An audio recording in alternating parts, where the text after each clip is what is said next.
My sister was frail, but incredibly rebellious. To make her obedient without physical punishment, I became her control sample. She liked wearing heavy makeup and staying out late, so Mom made me walk through dangerous neighborhoods at night in a miniskirt. When she saw me come home disheveled and covered in bruises, she was too terrified to hang out with delinquents ever again. When she wanted to drink while pregnant, Mom forced 10 cases of beer down my throat when I was 8 months along. She watched me hemorrhage and lose my baby. Terrified, she didn't touch a drop of alcohol for the rest of her pregnancy. She successfully gave birth to a healthy, fair-skinned baby boy. By her bedside, Mom held her hand. If you had kept drinking, you would have ended up like your sister. Not only did she lose the baby, but she can never have children again. My sister looked at me with gratitude. Thank you, Tara. Otherwise, I would have ended up like you. Don't mention it. I wrapped a cord around Mom's neck and stabbed a needle into her shoulder. Let Big Sister teach you one final lesson. What happens when you abuse a child for 27 years? Blood splattered onto my sister's face. She screamed. I tightened the cord around Mom's neck, dragging her backwards step by step. My sister fell off the bed, but her body, weak from childbirth, couldn't possibly catch up to me. By the time she cried and summoned the relatives, I was long gone. While everyone was in a panic, a live stream suddenly went viral online. On screen, I sharpened a machete against a whetstone. Swing. Swing. Behind me, Mom was tied tightly to a chair, looking at me with pure terror. Isn't this Mrs. Chun who went missing recently? Why is she here, tied up by her own daughter? Holy sh*t. Live streaming AM *writer? Tara. In another split-screen live stream, my sister Chloe appeared. Tara, what are you doing? Stop. I admired the gleaming edge of the machete and gave the camera a cold stare. Sister. I'm begging you. Thud. She knelt on the floor. Her postpartum body was frail and trembling. Mom raised us for over 20 years. Even if she wasn't perfect, she worked hard. Whatever you're unhappy about, take it out on me, please. Let her go. The comments exploded. WTF, are you crazy? That's your own mother. What kind of grudge is this? Killing your family on live stream. This is evil. Lock her up. She must have the violence gene. The police sent a warning in the chat. We are tracking your location. Surrender now, and there is still a chance for leniency. I laughed. Feel free to track. So arrogant. Lock her up forever. Just execute her when you find her. She's too dangerous. I didn't speak. I just turned to look at my mother. She was trembling. Tara, surrender quickly. Mom will write a letter of forgiveness for you. Boo-hoo, a mother's love knows no bounds. If anyone else said it, I wouldn't believe it. But a mom really would forgive her daughter. Tara is a monster. I smiled. No need. The machete dragged on the floor, sparking against the concrete as I approached Mom. Stop. Don't hurt your mom. I'll wear the police. Stop her, sis. Chloe's voice tore through the screen. The machete rested against Mom's neck. She shuddered. Tara, are you really going to kill Mommy? I looked down at her. Tell me where Noah is. Mom froze. It wasn't just Mom. Everyone watching the live stream froze. Tears streamed down Chloe's face. Sis, Noah is dead. He's not. I whipped my head around, eyes bulging with rage. The machete trembled in my hand. I gritted my teeth. Noah isn't dead. I know he isn't dead. Tara, I know you're hurting from the miscarriage. We all are. But you have to move on. My father's angry voice came from Chloe's stream. I laughed. I looked at Mom. Mom, you know whether my baby really died or not, don't you? Mom's eyes darted away. I looked at the camera. Everyone, I did start this live stream to kill my family. I did it to find my son whom my mother hid from me. What is she saying? Sounds like she had a miscarriage, but thinks the baby is still alive. I stared dead into the lens. You may not know this, but my miscarriage wasn't an accident. It was because my sister insisted on drinking while pregnant, so my mother, to teach her a lesson about the dangers, forced 10 cases of beer down my throat. Wait, is this English? I understand the words, but the sentence makes no sense. A mom forced alcohol on her older daughter just to show the younger one what happens. No way. Holy sh. *T. If this is true, I'm gonna lose it. I smiled at Mom. Right. Mom? Nonsense. Mom panicked. You did it to yourself. No one could stop you. Why would I force you to drink and kill my own grandson? Yeah, I think the mom is right. Parents can have favorites, but no mom would do that. I agree. I have 2 daughters. Even if I'm biased sometimes, they're both my kids. Seems like Tara had a mental break after the miscarriage and hallucinated that her mom caused it. Definitely. Normal people don't live stream torturing their parents. I laughed. I knelt in front of Mom. Of course I know why you did it. I've been Chloe's control sample for over 20 years. Now my Noah has to be the control sample for Chloe's baby, right? What are you talking about? Mom scolded harshly, but I could see her breathing had become erratic. That was the nervousness of being exposed. I pressed my hand on her knee. Mom, why do you treat me like this? Am I not your daughter? You're crazy. Mom turned her head away. I chuckled bitterly. Stood up. My eyes turned cold. I know the police are tracing my location. Don't worry, you won't find me. But I promise. As soon as you find my Noah, I will surrender. If not, I pointed the machete at Mom. Every 10 minutes, I take a piece of her. She's going to torture her. She's insane. Ignoring the frantic chat and Chloe screaming, I started the timer. The police had no choice but to investigate. A team questioned Chloe and her husband about Noah. Without exception, they all said he was stillborn. Dad wiped his tears. If Tara hadn't insisted on drinking, Noah wouldn't have died in the womb. Now the baby is gone, and she blames her mother. I laughed bitterly, stared at the timer. 10 minutes are up. I stood. Chloe threw herself at the camera. Sis, don't do it. I know you're just threatening us. That's our mom. Don't worry, when you come out, I'll help you look for Noah, okay? I stood behind Mom, grabbed her ear. The blade fell. Mom screamed in agony. I held up her ear to the camera. In front of Chloe's horrified eyes, I let go. The flesh hit the table with a sickening thud. Chloe's eyes rolled back, and she fainted into her husband, Dr. Lucas's, arms. Lucas was furious. He strode to the camera and slammed a document against the lens. Tara, wake up. It was Noah's death certificate. I stared at the report, unable to speak for a long time. Lucas panted heavily. The hospital issued the death certificate, stamped and verified. What is there to doubt? The comments scrolled wildly. Confirmed, Tara is really crazy. With witnesses and evidence, it really seems like a mental break. Boo-hoo, poor Mom, suffering for nothing. Tara, Lucas stared at me through the screen, hope in his eyes. I printed out the death certificate he uploaded, turned around, and restarted the timer. Tara, Lucas roared at the camera like a madman. He looked like he wanted to reach through the screen and strangle me. I just sat in the chair, watching the countdown calmly. Crazy. You are truly crazy. Lucas paced in circles, then pointed at the camera. What will make you believe? Noah's ashes are buried. If you don't believe the death certificate, what will you believe? I don't disbelieve death certificates. I stared coldly at the screen. I just don't believe the one you gave me. He froze. I stood up, hands on the table.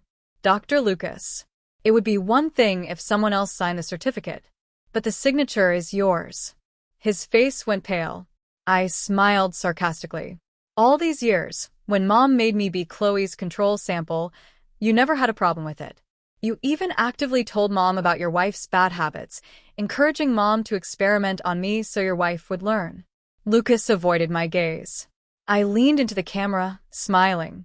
You just wanted your son to learn lessons painlessly too, didn't you? Lucas, let me tell you. Impossible. My child will never be a control sample for yours. I don't know what you're talking about. Lucas's breathing quickened. I sat back, leaning against the chair. Don't know? Fine. You signed the paper saying the baby was stillborn. Do you dare let the doctors and nurses who delivered him confront you? Lucas choked. Couldn't say a word. The comments immediately sensed something wrong. Something's fishy. Is the death certificate fake? If it's real, why can't he speak? Did the baby survive? No way. Did they really try to use someone else's kid as a lesson for their own? That's evil. The police questioning them changed their expressions. Sir, we need you to cooperate with the investigation. No. Wait. Don't believe her. I didn't forge it really. The tension on the split screen was unbearable. On one side, the dark, grimy basement where the air felt heavy with the smell of iron and old secrets. On the other, the sterile, brightly lit hospital room where Lucas was beginning to unravel. The police officers in the hospital room moved closer to Lucas. "Doctor, if the certificate is legitimate, there should be a corresponding entry in the hospital's digital archive. We'll need to verify that immediately." Lucas's eyes darted to the door, then back to the camera. His professional facade was cracking, revealing the hollow, terrified man underneath. The servers, they had a glitch that night. It might not be there, but the paper is real. Chloe saw the body. Chloe, tell her. Chloe, having regained consciousness, was ghost white. She looked at her husband, then at me. Her voice was a broken whisper. "I saw him, Tara. He was so small. He didn't move. Mom said it was because of the alcohol." I leaned forward, my face inches from the lens. "She showed you a body, Chloe. But was it my body? Or was it a medical silicone model Mom bought years ago when she was teaching you how to care for a child?" A collective shiver seemed to pass through the millions of viewers. The theory was so twisted, so systematic, that it began to make a horrific kind of sense. "Lucas," I said, my voice dropping to a calm, terrifying silkiness. "You're a pediatrician. You knew that if Chloe's son grew up seeing my son as a broken version of himself, he would always stay on the right path. A living, breathing cautionary tale. Where is he? Is he in the private wing of your clinic? Is he in the basement of the house Mom bought in your name last month?" The timer on the table reached 0. Beep, beep, beep. I didn't reach for the machete this time. Instead, I reached for a remote. Behind me, a large projector screen flickered to life against the basement wall. It was a secondary camera feed, one I had hidden weeks ago. The footage showed a nursery. It was beautiful, filled with expensive toys and soft blue blankets. In the center of the room sat a woman I recognized, a retired nurse who used to work for Lucas. She was rocking a cradle. "That's a live feed, Lucas," I whispered. "I found it yesterday. I could have gone there myself. I could have taken him and run. But I wanted the world to see what mother's love really looks like in this family." On the screen, the nurse picked up a crying infant. The baby had the same distinct birthmark on his shoulder that I had seen for only a split second before I was sedated after the birth, a tiny, star-shaped mark. "Noah," Chloe gasped, her hand flying to her mouth. She looked at Lucas, her eyes filling with a different kind of horror. "Lucas, that's not a stillborn. That's her baby." The comments section was a tidal wave of fury. The gene of violence comments vanished, replaced by a roar of "get the baby" and "arrest them all." The police in the hospital room didn't wait for a confession. They tackled Lucas to the ground as he tried to bolt for the door. At the same time, a second team of officers appeared on the nursery feed, bursting into the room and securing the child. I watched through the screen as a female officer gently took Noah from the nurse. For the first time in 27 years, the weight in my chest began to lift. I turned back to my mother. She was slumped in the chair, the arrogance gone, replaced by the realization that her control sample had finally broken the experiment. "The police are at the door, Tara," Chloe screamed through the phone, tears streaming down her face. "They're here. Please, don't kill her. You have your son back. Don't let her take your future too." I looked at the machete, then at the door as the sound of a battering ram echoed through the basement. I looked back at the camera one last time. "I told you," I said to the millions of strangers watching. "I am not a monster. I am a mother who was raised by one." I dropped the machete. It clattered harmlessly on the concrete. I sat down next to my mother, not with a cord or a needle, but with the cold, hard silence of someone who is finally, truly finished with her. As the police burst through the door, weapons drawn, I simply held up my hands. "Check his shoulder," I told the lead officer. "And then take me to my son." The courtroom was packed, but the silence was deafening as I took the stand. I wasn't the disheveled woman from the live stream. I was calm, dressed in a sharp black suit, my eyes fixed on the defendant's table. My mother sat there, her head wrapped in a bandage where I had taken her ear. Beside her, Lucas looked like a shell of a man, his medical license already revoked and replaced by a prison jumpsuit. Mrs. Chun, the prosecutor began, you claim these lessons were for the benefit of your younger daughter, Chloe. Can you explain the logic of forcing a pregnant woman to consume 10 cases of beer? My mother stood up, her voice trembling but defiant. Chloe was reckless. She wouldn't listen. I had to show her the consequences.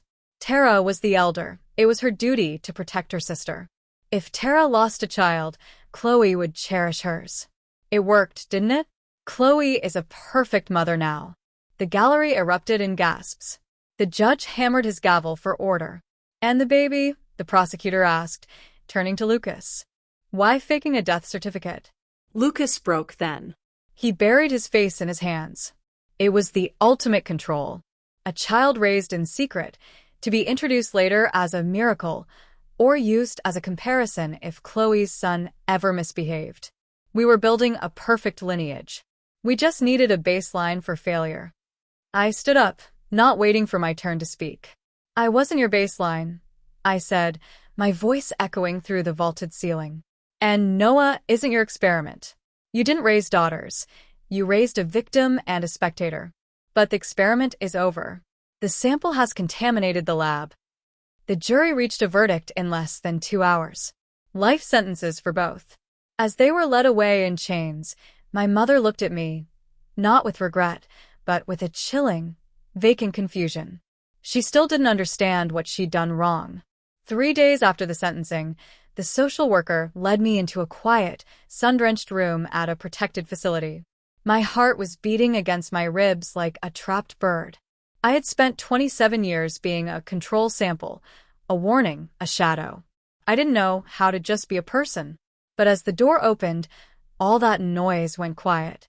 A nurse stood there, holding a bundle wrapped in a soft, white blanket. He's had his nap, she whispered, stepping forward.